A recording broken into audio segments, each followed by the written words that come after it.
참예수님, 여러분들 혹시 여러분들한테 지금 이제 시간이 몇 시간 안 남았다 라고 생각해 보시면 어떤 생각이 먼저 드시나요?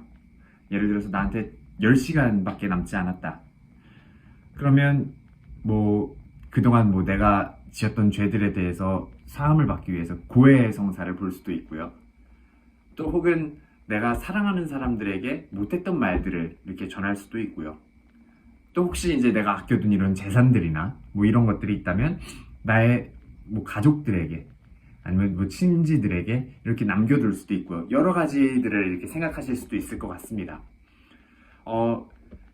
근데 반대로 생각해보면 누군가에게 얼마 시간이 남지 않았을 때 그 사람이 나를 먼저 떠올린다면 참 나는 그 사람에게 얼마나 소중한 사람이었나, 그리고 그렇게 나를 소중한 사람으로 생각하고 있다는 그런 사람이 있다는 게 얼마나 행복한 일인가, 참 복된 일인가 하는 생각을 한번 해보게 됩니다. 제가 미국에 왔을 때, 지금 벌써 온 지 5년이 좀 넘었는데 한 3개월쯤 지났을 때였나 그랬던 것 같아요.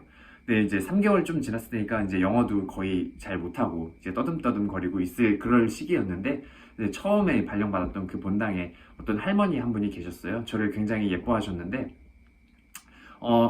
이제 심장 수술을 이제 받으시게 된 거예요. 그래서 심장 수술 받기 전에 이제 미사 같이 해드린다고 거기 은퇴하신 할아버지랑 같이 미사를 해드리고, 그리고 나서 이제 할머니가 수술을 들어가셨는데 이제 그러다가 회복을 못 하시고 돌아가셨어요. 이제 시름시름 앓다가 이제 수술을 끝나고 나서 이제 회복실을 갔는데 이제 그게 몸이 회복이 안 된 거죠. 근데 그러면서 이제 돌아가시면서 그 주위 가족들에게 그런 말씀을 하셨다고 해요. 이제 파덜리는 어떻게 지내냐, 잘 지내냐, 잘 지냈으면 좋겠다, 이렇게 말씀을 하셨다고, 그런 이야기를 돌아가신 이후에 가족들에게 전해 들었습니다. 그러면서 짧게 만난 인연이지만 참 소중하고 어느 만나는 사람 하나 그냥 헛되이 생각해서는 안 되겠구나 하는 생각을 이렇게 하게 되는 그런 경험이 있었습니다. 오늘 복음을 보면 우리가 비슷한 느낌을 받을 수 있을 것 같아요. 왜냐하면 오늘 복음은 요한복음 17장에 나오는, 우리가 흔히 대사제의 기도라고 우리가 이야기를 하는, 예수님께서 당신 순환을 앞둔 시점에 당신의 제자들, 그리고 미래의 제자들, 바로 우리를 위해서 기도하시는 그러한 장면으로 오늘 복음이 꾸며져 있기 때문입니다. 그래서 예수님께서 돌아가시기 직전에 우리를 생각하셨다는 것, 우리를 위해서 기도하셨다는 것, 참 얼마나 감동스러운 그런 복음이 아닐까, 이렇게 먼저 접근을 해보고 싶어요. 그런데 우리 인간 안에 이런 예수 그리스도의 마음, 하느님의 마음이 새겨져 있다는 것을 이게 2001년도에 이제 9.11 테러가 있었죠. 근데 테러가 있은 이후에 거기에서 희생자들의 문자 메시지나 그들이 남긴 메모나 전화 이제 메모리 남겨놓은 그런 것들을 이제 조사를 했었습니다. 그런데 일제히 누구 하나 강요하지도 않고 이렇게 하라 이렇게 지침을 내려준 것도 아닌데, 누구 하나 빠짐없이 가장 사랑하는 가족들, 친구들, 아이들, 자녀들 이렇게에게 다 그런 똑같은 메시지를 남겼다고 해요. 내가 얼마나 그들을 사랑하는지, 그런 거에 대해서 참 사랑한다, 이런 이야기들로 이렇게 가득 채워져 있었다고, 그런 기록이 남아 있었던 적이 있습니다.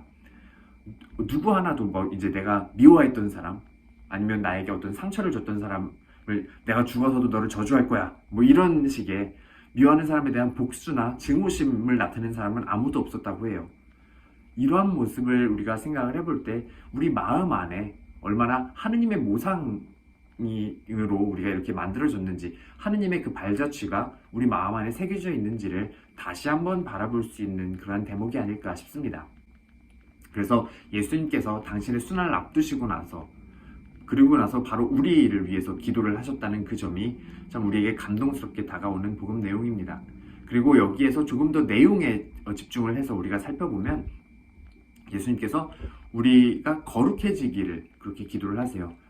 이들을 거룩하게 해주십시오 라고 말씀을 하십니다. 그런데 거룩하게 된다는 것이 어떠한 의미인가 우리가 생각을 해볼 필요가 있을 것 같아요.